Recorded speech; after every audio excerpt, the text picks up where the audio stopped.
السلام علیکم. میں نے ہندوستان کے ایک عالم شیخ رضا اللہ صاحب کی ایک ویڈیو دیکھی ہے جس میں کہا گیا ہے کہ وضو سے پہلے بسم اللہ پڑھنے والی حدیث ضعیف ہے، جبکہ دوسری جانب ہمارے تمام علماء لکھتے ہیں کہ بسم اللہ پڑھنی چاہیے. تو آپ برائے کرم علماء عرب کا کیا موقف ہے اس بارے میں تھوڑی سی وضاحت کر دیجیے. جزاک اللہ. اوکے.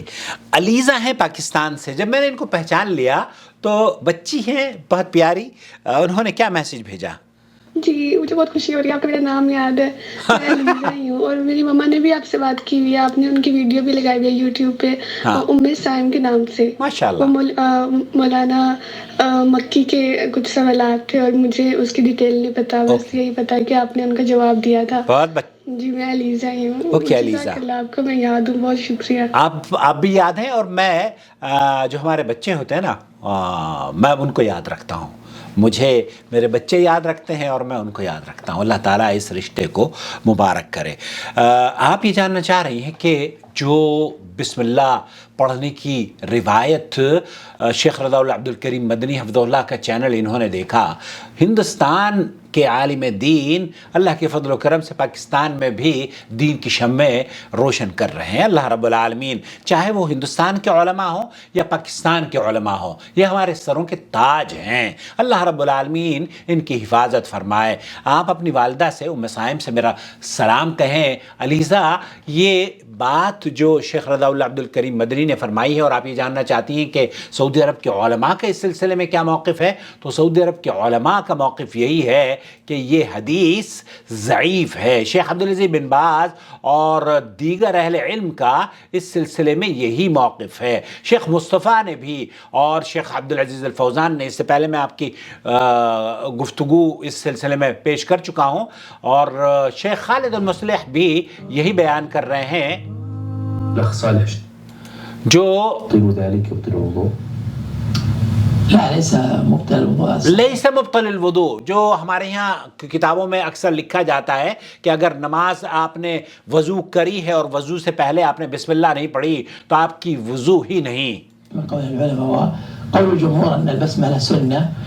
جمہور اہل علم کا موقف یہ ہے کہ یہ سنت ہے لیکن واجب نہیں ہے. وليست واجبه. وليست واجبہ، یہ واجب نہیں ہے. وحديث لا وضوء لمن لم يذكر اسم الله عليه حدیث ضعیف. وہ حدیث جسے شیخ رضا اللہ عبد الکریم مدنی حفظہ اللہ نے فرمایا ہے، یہاں سعودی عرب کے علماء بھی اسی بات کے قائل ہیں کہ وہ حدیث ضعیف ہے. شیخ خالد المصلح یہ فرما رہے ہیں کہ یہ حدیث ضعیف ہے. فی مجمله لکنه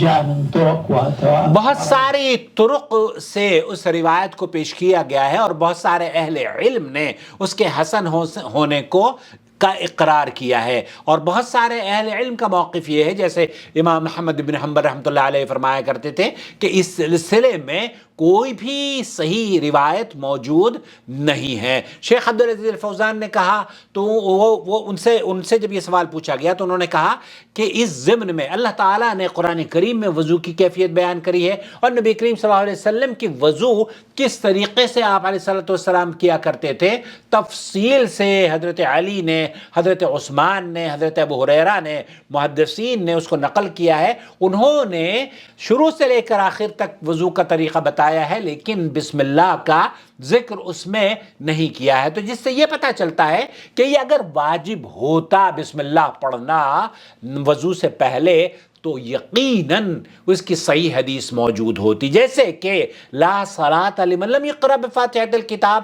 آپ نے بالکل صریح حدیث موجود ہے صحیح بخاری اور مسلم میں، اس آدمی کی نماز نہیں ہوتی جس نے نماز میں سورہ فاتحہ نہیں پڑھی. تو یہ واضح دلیل ہے، صحیح دلیل ہے، کوئی بھی آدمی اس کو ضعیف نہیں کہتا. البتہ بہت سارے احناف چونکہ ان کا موقف یہ ہے کہ ہم سورہ فاتحہ ہم پر واجب نہیں ہے، امام حنیفہ کا مذہب یہ ہے، تو بہرحال اس پر بحث نہیں کریں گے، لیکن ان کا موقف غلط ہے کیونکہ ایک صحیح حدیث مل گئی ہمیں اس ضمن میں. جب فرائض کی ادائیگی کے لیے ہمارے پاس صحیح حدیث موجود ہو تو صحیح حدیث کو ترجیح دی جائے گی. امام ابو حنیفہ، امام مالک، امام شافعی، امام فلانے، یہ جتنے بھی امام ہیں ہمارے سر کے تاج ہیں، لیکن ان کا مقام اور مرتبہ نبی کریم صلی اللہ علیہ وسلم کے مرتبے سے اعلیٰ اور افضل نہیں ہے بلکہ ان کے نیچے ہیں. یہ امتی ہیں اور وہ ہمارے رہبر، رہنما، رسول اور پیغمبر، اور ہم ان کے مطیع اور فرما بردار ہیں، نہ کہ ائمہ کا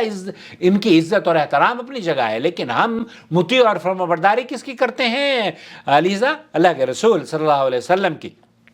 تو میرا یہاں جو آپ نے سوال پوچھا ہے وہ اس کا جواب بالکل اتنا سا ہے کہ یہ حدیث ضعیف ضرور ہے، لیکن اہل علم نے اس حدیث پر عمل کرنے سے کسی کو منع نہیں کیا ہے، کیونکہ یہ کثرت طرق کی بنا پر بہت سارے اہل علم نے کہا ہے کہ یہ حسن کے درجے کو پہنچتی ہے۔ تو بہرحال خلاصہ کلام یہ ہوا کہ آپ عمل اگر کرنا چاہتی ہیں تو کر سکتی ہیں، لیکن اگر کبھی بھول جائیں اور بسم اللہ نہ پڑھی نماز میں تو اس کا یہ مطلب نہیں ہے کہ وضو ہی نہیں ہوئی، نہیں، وضو آپ کی انشاءاللہ درست ہے۔ اور شیخ رضا اللہ دل کریم مدنی نے جو فرمایا ہے کہ یہ حدیث ضعیف ہے، بالکل صحیح فرمایا ہے کہ یہ حدیث ضعیف ہے، صحیح نہیں ہے۔